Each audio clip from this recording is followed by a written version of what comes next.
LG's rollable OLED TV is finally coming to the U.S. for a staggering $100,000. Yeah. That was $100,000, by the way. I just got fired up because it's a lot of money for a TV. I gotta be honest with you. Why didn't they send us this yet? I think they will eventually. What's going on here? This was showcased in CES in 2018. Can I just say something? Okay. I was eating a little bit of spice at lunch, and it got me all loosened up in the sinuses. It got me all like I feel great, to be fair. Okay. I feel great. Are you? You know what I got? I got the V03. What is that to us?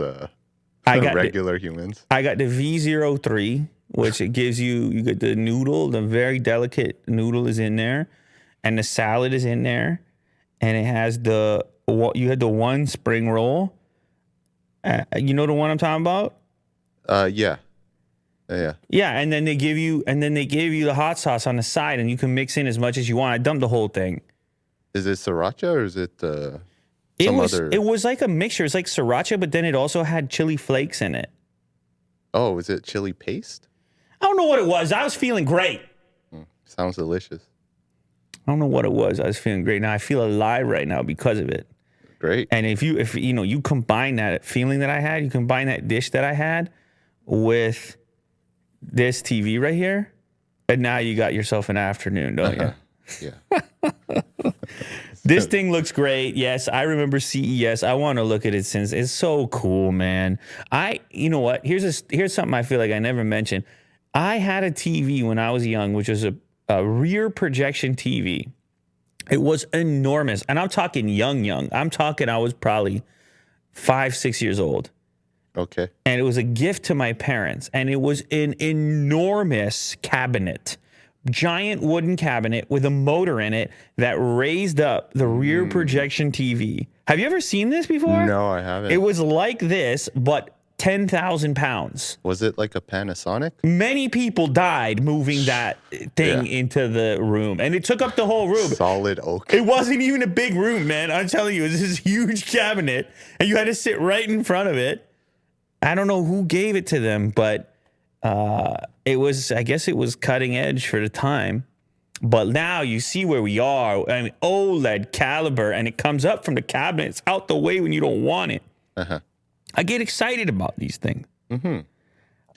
The best TV technology can also be the thinnest now. Look at how it has the 3/4 move there, or the 1/4 move to just show off the weather, music. The weather. I bet you it shows 69 even if you want. Yeah. I mean they can do that.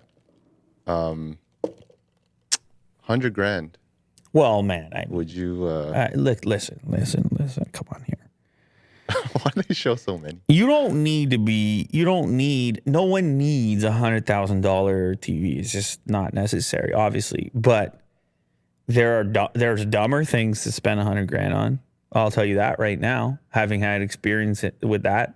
Like, it is a state of the art. You always, when something is brand new and it's at the fringe, you way overpay for it to participate in that edge. Mm-hmm. It will come down in price eventually, right? Like, that's what's happens with this technology all the time. We were talking about Sony's original OLED yesterday. It was like an 11-inch display for $2,500. It was a tiny little display.